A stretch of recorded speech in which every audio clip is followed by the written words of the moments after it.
Hi, I'm Robert Coombs and welcome to the Empowered Re-newsletter, the newsletter for insurance and reinsurance professionals. Today I'm asking, speaking up at work, is it too risky? Speaking up is a choice, but against the background of the economic climate, it may be felt by some to be an increasingly risky option. As an individual, you might always speak up, you generally don't speak up, you don't speak up but feel you should, you speak up occasionally, or you could feel that you speak up too much. We could define speaking up as getting your point across. This can be immediate, for example in a meeting situation, or can follow contemplation. Alternatively, you may choose to go with the flow and say nothing. There are numerous reasons as to why you would opt for or naturally take one of these approaches based on your personality and the working environment you inhabit. Of course, the working environment is always changing, but your personality is constant, and it's only the behaviours you exhibit that may change in an attempt to adapt to the environment. In this recession, which is impacting our organisations to varying degrees, individuals may be adapting behaviours, some conscious of it and some not conscious of it. The compulsion for some people is to worry about what the future may bring. This inevitably breeds behavioural change which may lead to a reduced level of contribution, perhaps taking more of a back seat. So we'll define risky for the purpose of this discussion as the probability that you will be selected for termination ahead of another colleague who is looking to secure the same role within your company.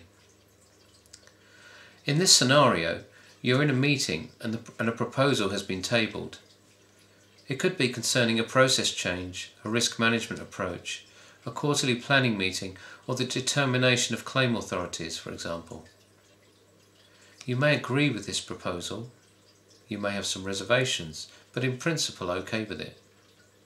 You may be dubious, or you believe it's completely inappropriate, unnecessary and unworkable.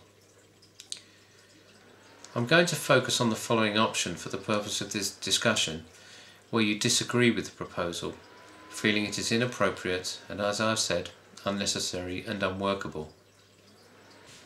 The first option involves speaking up. Here you make an immediate, assertive and powerful response that comes from being focused on the subject matter and the resulting discussion. The response is of a high quality. There is no antagonism and it is alert and genuine. You have said what you wanted to say and it feels good. It may or may not change the outcome.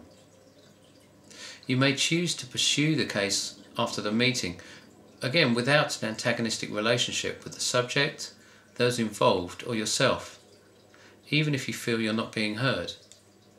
You move forward accepting the outcome or take further steps if any can be taken. You recognise that there may be other agendas at work and some human dysfunction in the handling of the issue. You accept this, knowing that this has always been prevalent in organisations and is not personal, even if it feels that way. This is empowered working. It may be you have chosen not to commit in the meeting because you want to digest the information. You look at the proposal and make your response in an alert way after weighing up the facts and the potential impact. This is a positive and energetic response by email, phone or face-to-face. It feels good. You have taken positive and powerful steps. One would expect that you are the type of person your organisation wants to keep and your contribution is valued, so it could be more risky for you to change your behaviour. However, you still run the risk that those you challenge react negatively to your opinions and or to you as a person. You make your point knowing you can let go without holding resentments. You are firmly within your value stream and resourceful. Inherent within that is a confidence in your own capabilities to the point that if you did lose your job, you have the resources to continue to thrive in your life and career. I would view this to be a low-risk strategy. The second option, which isn't really an option at all, it just happens, is where you speak up, but this response is driven by what has become an antagonistic relationship with the proposal and or the people involved. The response here is of a suboptimal quality. From here, the subject matter becomes secondary to the way you are feeling, which may involve a tightness in the stomach or chest, or perhaps you start sweating. Others will feel the emotion in your response, and it may trigger an emotive reaction from them also. This could continue for some time, turning into emotionally charged email activity and potentially becoming personal. Working life is a heavy experience, and there is no strategy here at all. It doesn't feel good, and you are putting yourself at high risk. Thirdly, again, tends to just happen. This is when you say nothing. It may be you're complaining in the head, and to those around you, there is turmoil inside, and it doesn't feel good. Alternatively, following the meeting, you may say to yourself and to others that you couldn't care less, and try to disassociate yourself from the proposal, knowing it will affect you later on in the way you work. You're in denial. Again, you may complain in the head and to others. I'd consider this to be high risk. Another option, again, involves saying nothing, yet you do not feel antagonistic with the proposal, even though you disagree with it.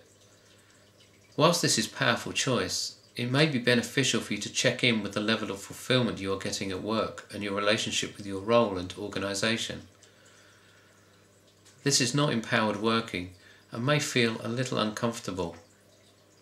Nobody really knows what you think, so I believe this to be a medium to high risk.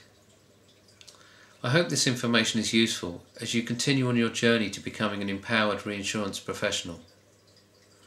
Please subscribe to the newsletter and you'll receive lots of free stuff, including a special report on how to eliminate stress and thrive and prosper in today's market. And also my audio e-course where you will learn the 6 secrets of empowered working. So thanks for watching. Goodbye.